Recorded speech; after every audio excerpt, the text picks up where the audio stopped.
आईनी तरमीम मंजूर, सियासी फायदा किसका? 26वीं आईनी तरमीम, पार्लियामान की अदलिया पर बालादस्ती बहाल। टेक्नोक्रेट अहलियत की हामिल खातून या गैर मुस्लिम को भी कमीशन का रुकन बनाने का फैसला। अदलिया की चीफ जस्टिस बनाने की इजारादारी खत्म। नए चीफ जस्टिस का इंतखाब कैसे होगा? नए चीफ जस्टिस ऑफ पाकिस्तान कौन होंगे? काजी फाइज की जगह कौन संभालेगा? सियासी फायदा किसे होगा? जानिए खबर पॉइंट की स्टोरी में। हुकूमत और इत्तेहादियों ने भरपूर मुशावरत के बाद 26वीं आईनी तरमीम 2/3 अक्सरियत से पास करवा ली है। आइन के आर्टिकल 19 के बाद अदालती इख्तियारात का जो तवाज़ुन अदलिया की तरफ मुकम्मल तौर पर झुक चुका था, उसमें मायने खेज तरमीम के बाद पार्लियामान ने अपनी बालादस्ती को बहाल कर दिया है।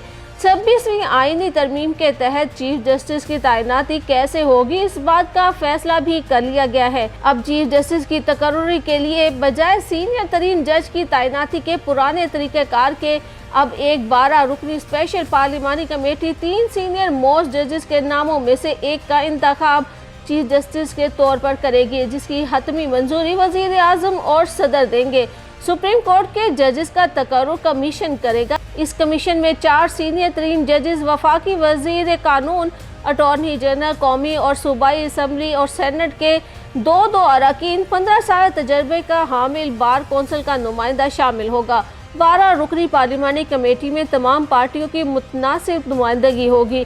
कमेटी के लिए 8 अरकान कौमी असम्बली और 4 अरकान सेनेट से लिए जाएंगे।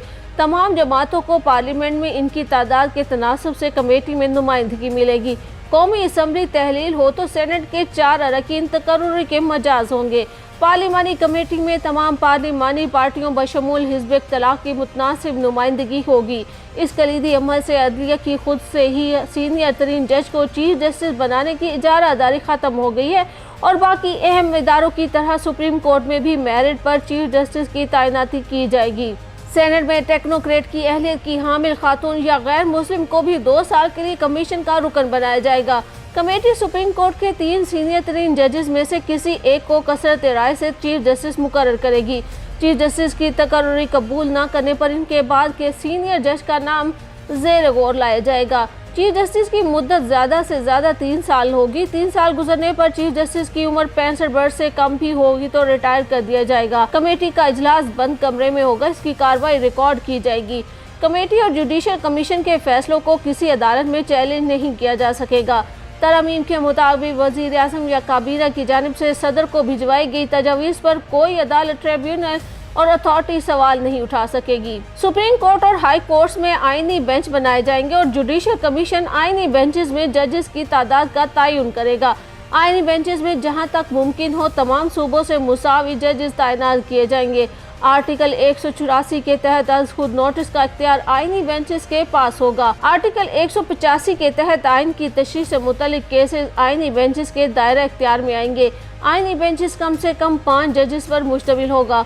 बेंचेस के जजेस का इंतखाब भी 3 सीनियर तरीन जजेस की कमेटी करेगी। इस अहम तरमीम से अदलिया की कारकर्दगी में खातिर ख्वाह इजाफा होगा, क्योंकि आईनी बेंच सिर्फ आईनी मामलात को ही सुनेगा, जबकि बाकी अवाम से मुतल्लिक केसेस सुप्रीम कोर्ट मामूल के मुताबिक सुनती रहेगी। इससे अदलिया की हुकूमती मामलात में मुदाखलत का रास्ता भी बंद हो जाएगा। सुप्रीम कोर्ट के जजों की तकर्रुरी के तरीक़ाकार को भी पार्लियामान के ज़ेर असर लाया गया है, जिसमें सुप्रीम कोर्ट के जजेस का तकर्रुर कमीशन करेगा। जजों की कारकर्दगी का तरीक़ाकार भी वज़ा किया गया है, जिसमें कमीशन हाई कोर्ट के जजेस की कारकर्दगी का जायज़ा लेगा और अगर कोई जज अपनी कारकर्दगी बेहतर नहीं करता तो इसका केस जुडिशल कौंसिल को भेजा जाएगा।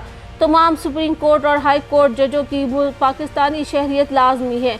इसके अलावा इनका वकालत का वसी तजर्बा और लोअर कोर्ट में जज होने का तजर्बा भी लाजमी शर्त शामिल है। इसी तरह बाकी तरमीम का मकसद भी अदलिया की कारकर्दगी को अवाम के लिए बेहतर बनाना है, ताकि अदालती अमूर भी जमहूरी इक़्तिदार के मुताबिक पार्लियामान की बालादस्ती के असूलों को मद्देनजर रखते हुए चलाए जा सके। चीफ जस्टिस की तैनाती के लिए पार्लियामानी कमेटी की तश्कील का अमल शुरू कर दिया गया है। स्पीकर कौमी असम्बली सरदार अय्याज सादिक ने चीफ जस्टिस की तैनाती के लिए पार्लियामानी लीडर से कमेटी अरकान के नाम मांग लिए हैं। पार्लियामानी कमेटी बनते ही वज़ारत कानून से 3 सीनियर तरीन जजेस का पैनल तलब किया जाएगा। कमेटी जजेस के 3 रुकनी पैनल में से नए चीफ जस्टिस का इंतखाब किया जाएगा और फिर इस खुशनसीब का नाम सामने आएगा जिसे चीफ जस्टिस ऑफ पाकिस्तान काजी फाइज ईसा की जगह तैनात किया जाएगा। 26वीं आईनी तरमीम के बाद चीफ जस्टिस की तकर्री के लिए नाम भेजने के लिए चंद घंटे का वक्त ही बाकी रह गया है। सुप्रीम कोर्ट के मौजूदा चीफ जस्टिस 22 अक्टूबर रात 12 बजे तक 3 नाम आईनी कमेटी को भेजने के पाबंद हैं। चीफ जस्टिस पाकिस्तान आइन के आर्टिकल 175(a) की झेली शेख 3 के तहत 3 सीनियर जजेस के नाम पार्लिमानी कमेटी को भिजवाएंगे और पार्लिमानी कमेटी तीनों जजेस में से एक जज का तकर्रुर करेगी। मौजूदा चीफ जस्टिस काजी फाइज ईसा की रिटायरमेंट के बाद चीफ जस्टिस के ओहदे के लिए 3 सीनियर तरीन जजेस के नामों पर गौर किया जाएगा। इनमें जस्टिस मंसूर अली शाह, जस्टिस मुनीब अख्तर और जस्टिस याहिया आफरीदी शामिल हैं। आइंदा चंद रोज में तरमीमी पैकेज मंजूर होने के बाद हुकूमत और इसके इत्तेहादी जस्टिस याहिया आफरीदी को चीफ जस्टिस पाकिस्तान मुकर्रर कर सकते हैं। हालिया दिनों में जब अदालत उस्मा के जजेस बहुत ज़्यादा हद तक मुनकसिम हैं, जस्टिस आफरीदी गैर मुतनाज़ा और गैर जानिबदार दिखाई दे रहे हैं। 26वीं आईनी तरमीम के हवाले से देखा जाए कि किसको इससे सबसे ज़्यादा फ़ायदा होगा, तो देखा जाए तो तज्ज़ियाकारों के मुताबिक नून लीग वो पार्टी है जिसको इसका सबसे ज़्यादा फ़ायदा होगा।